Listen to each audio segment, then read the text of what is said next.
What's going on, guys, and welcome back to Footy with an Edge. Manchester United have done it.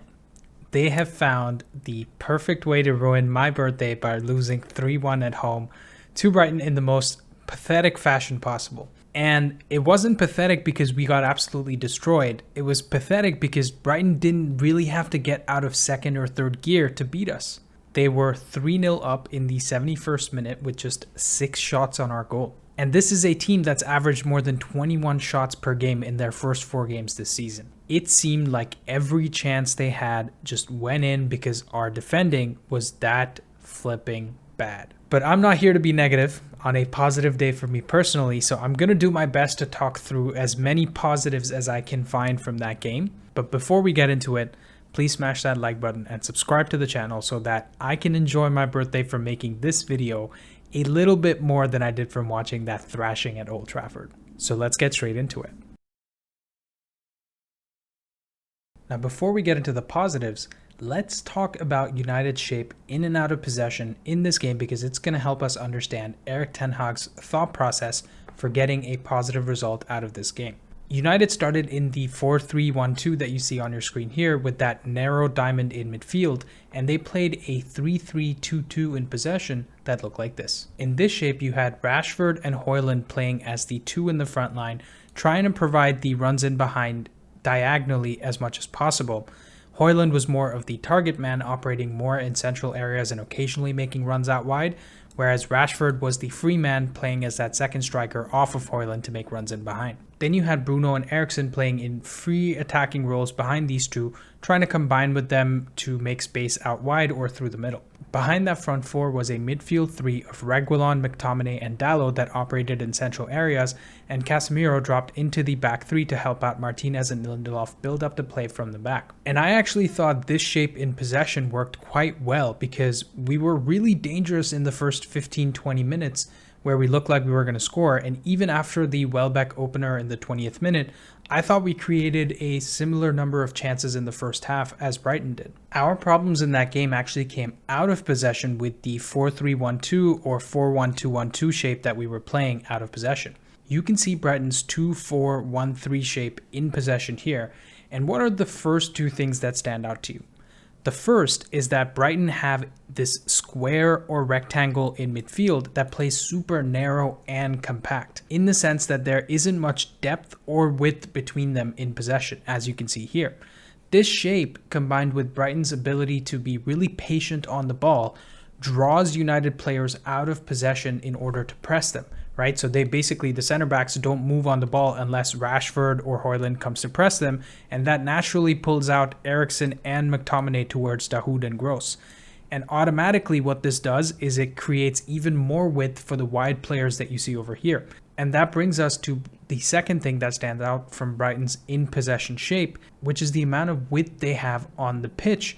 Look at how wide Veltman, Lamptey, Mitoma, and Adingra are. And look at how narrow Gross, Van Hecke, Dunk, and Dahoud are. So throughout that game, like clockwork, Brighton drew United's front 5 out of position in their compact shape to press these central areas, and this allowed their fullbacks and wingers to be free on either the left side or the right side, or even both at times. And on top of that, Welbeck kept dropping into midfield to make this narrow 2 shape with Lallana that absolutely destroyed Casemiro time and time again. So basically, every time Brighton pushed forward with a half chance of scoring a goal, there was always a free man at the edge of the box because one of these midfielders weren't tracking back the runner. And I'm serious, go watch all 3 Brighton goals and you'll see Welbeck, Gross, and Joao Pedro being unmarked at the edge of the box because either McTominay or Bruno or Eriksen or Casemiro were out of position and didn't track the runner into the box. And we can definitely sit here and blame those 4 players for being out of position. But what exactly did we expect by playing a formation like this? Look at our left-hand side.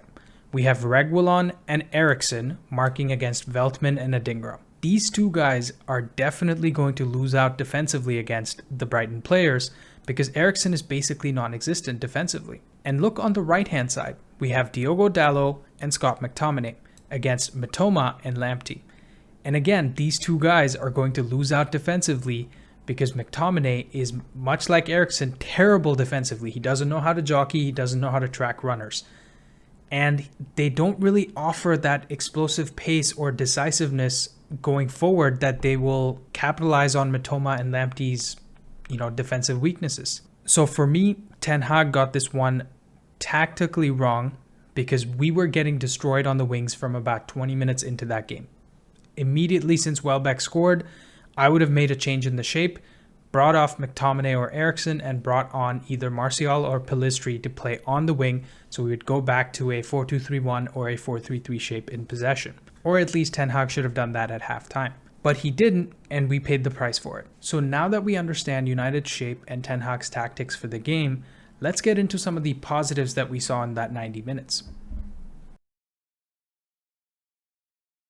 Boos were heard around Old Trafford as Rasmus Hojlund was substituted at the 64th minute mark for Martial, and it wasn't because he played a bad game. It was because Old Trafford was enraged at Erik Ten Hag for taking him off. But let's focus on the positives because there were a lot of them from his performance in those 64 minutes. He had one shot for 0.03 xG, he created 2 chances for 0.06 xA, and completed 8 out of his 9 passes. He had only 15 touches, 2 passes into the final third. He was offside once and dispossessed only once. He also had 1 defensive action, 3 ball recoveries, and won 50% of his duels. So you might be wondering from the stats I just read out, how the hell was that a good game from Rasmus? Let me explain.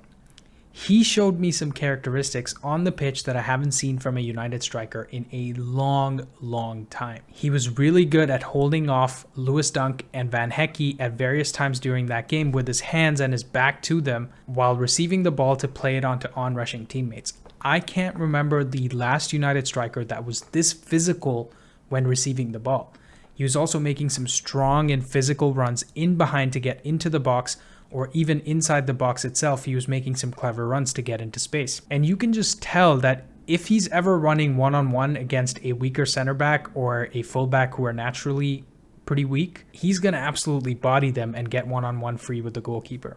So I really liked what I saw in terms of physical attributes and even some of his mental side of the game, right? For a 20-year-old striker that's coming new into the Premier League, I saw some really good things. He's obviously got a long way to go to become the finished product that we're looking for, but instantly he's giving us something different that nobody else has given us for even the last 5 years probably. As he gets more minutes in this team and we start playing better football, I think we'll see a lot more from him. And if he manages to score 10 goals in the league this season, that would be an amazing first season in the Premier League for him. So I'm really excited about what I saw from Hojlund, but let's get to our second positive from this game, which will probably shock most of you because it's Sergio Reguilon. Now I have to be honest, I wasn't expecting much from Reguilon when we got him over the line on deadline day, and I don't think anyone, including United, the club, were expecting much because we got that January break clause instituted into his contract. But I saw so many positives from him today that I wasn't just positively surprised, I was shocked. In the first 10 or 15 minutes of that game, Reguilon got in behind the right side of Brighton's defense, and he was just doing it for fun. His passing in the middle and final third also really impressed me today because it was inch perfect on many occasions. And had Rashford actually put his head up and just cut back the ball to him at the edge of the box, I think in the 51st minute, Reguilon scores a goal. And even as we get into some of his stats for the game today, it screams a good performance. He had 58 touches in a game where we didn't have a lot of possession and completed 88% of his passes. That's an Old Trafford debut for a player that was cast off by Tottenham. He had 2 successful dribbles out of 4 attempted and put 3 passes into the final third. He had 1 clearance, 6 ball recoveries, and was only dribbled past once in the 85 minutes he played. The stat I was most shocked by was that he won 70% of his ground duels against Adingra in that game. And that's not just 2 out of 3 or something, it's 7 out of 10 duels. When you look at Reguilon, you might expect him to be good going forward because he's a Spanish player, quite lean, he's good at dribbling, but his weakness is definitely his physicality and defensive attributes. But today he showed me enough defensively to think he can probably do a job for us over the next 3 or 4 months or however long Luke Shaw is out for. And if we can figure out the chemistry on that left-hand side so that, Rashford is actually willing to pass to people, I think we'll be able to score lots of goals down that side and create lots of goals down that side with Reguilon in the team. Now, as much as I hate being negative in this video, we can't end it without talking about at least one negative, and it was a big negative in Marcus Rashford. I've said this before, and I'll say it again.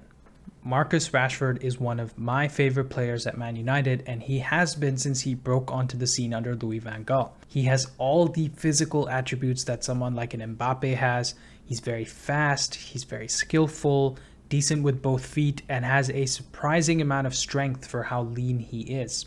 But where Mbappe rolls Rashford like a tobacco leaf and smokes him is his decision making. When you watch Mbappe playing, he knows exactly what he wants to do before he does it. It'll be a few step overs, push it down the outside and shoot, or cut it back for someone else to score.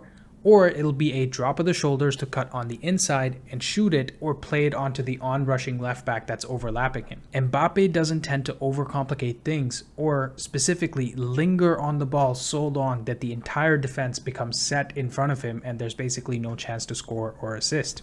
When you watch Rashford playing, he never seems to know what he wants to do before it actually happens. He's always looking to get a shot off, and because defenders know that he's always looking to get a shot off, they will always position themselves to block the shot instead of covering the open man that's running past him. And this basically leads to Rashford lingering on the ball as he waits and waits and waits for a shooting opportunity instead of looking for a passing opportunity. And that allows 2, 3, 4 players to surround him, and he ends up shooting it into a wall. Even when he does pass, he does it so late that the free man isn't actually free anymore. With Rashford, I get the sense that he would rather take a shot that has a 1% chance of going in than pass a ball that has a 20% chance of going in. It just doesn't make any sense. You watch Vinny Jr. at Madrid or Mo Salah at Liverpool or any top winger that Rashford is supposed to be competing with, and all of them know generally when to pass and when to shoot. At the very least, they get 50% or more than 50% of their decisions right within a game. And that leads them to contributing at least a goal or an assist in every game, or being so useful to the team that their presence leads to a goal or assist. And I know what people are going to say. Well, Rashford isn't really as good as Vinny Jr. or Salah, so why are we expecting good things from him? Why are you comparing Rashford to those players? I can give you 2 reasons. Rashford had 30 goals and 11 assists in 56 games last year. Vinny Jr. had 23 goals and 21 assists in 55 games last year. And Mo Salah had 30 goals and 16 assists in 51 games last year. So the first reason why I'm comparing Rashford to those players is because he has performed as well as them in the last 12 months. And for us to not expect him to do that again is a little weird. As fans, we want him to do well. We've seen him do well. Why shouldn't we expect him to do it again? The second reason is that our manager, the club, our fans, and the media treat him like a top winger. And I'm not just talking about his salary. I'm talking about our attacking play almost exclusively revolves around Rashford making the right decision in the final third. And tragically, his worst attribute is his decision making in the final third. And that's exactly why all of us get so frustrated when Rashford just runs down a wall and shoots. Last season was probably the first time in a long time that Rashford was actually getting close to 50% of his decisions right, and that's what led to him having his best season ever. I just don't understand why he doesn't see that assists are as good as goals and all he needs to do is get his head up, because that is going to make the team win, and that is going to increase his value as a top winger in the game. So naturally, the next thought that might pop into your head might be, why does Ten Hag keep playing Rashford if he's so bad? The short answer is, what else is he supposed to do? The long answer is, as a manager of this Manchester United squad, you probably have a checklist of 5 or 10 things that you might feel need to be checked off for a player to be an acceptable standard to be in your squad or the playing 11. And this includes things like fitness, attitude in training, what they eat, how much they sleep, their physical attributes, their mental attributes, and so on. Marcus Rashford probably meets 8 or 9 out of these 10 criteria because we know he works hard in training, takes care of himself, has the right attitude, and has bundles of physical and mental attributes to be a top footballer. And pretty much the only thing he seems to be missing is that decision making in the final third.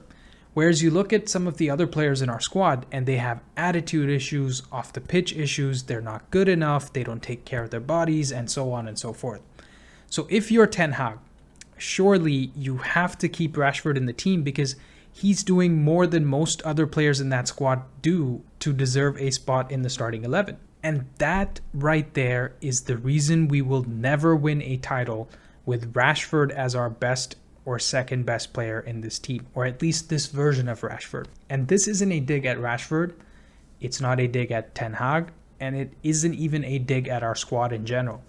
It's a dig at the Glazers because they never provide United managers with a squad built for success. We're always fixing holes in a leaky boat instead of building a strong ship that can last the test of time.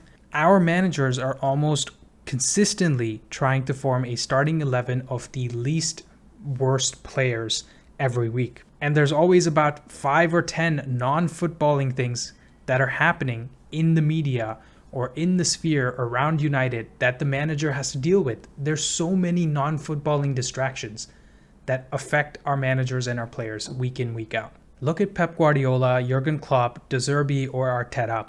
How many non-footballing issues are any of those managers dealing with right now? Since Pep joined City, the only thing he's worried about is, do I have the right fullbacks? Do I have the right midfielders? Do I have the right attackers? And every time he gets the player or players that he wants to fix his footballing issues.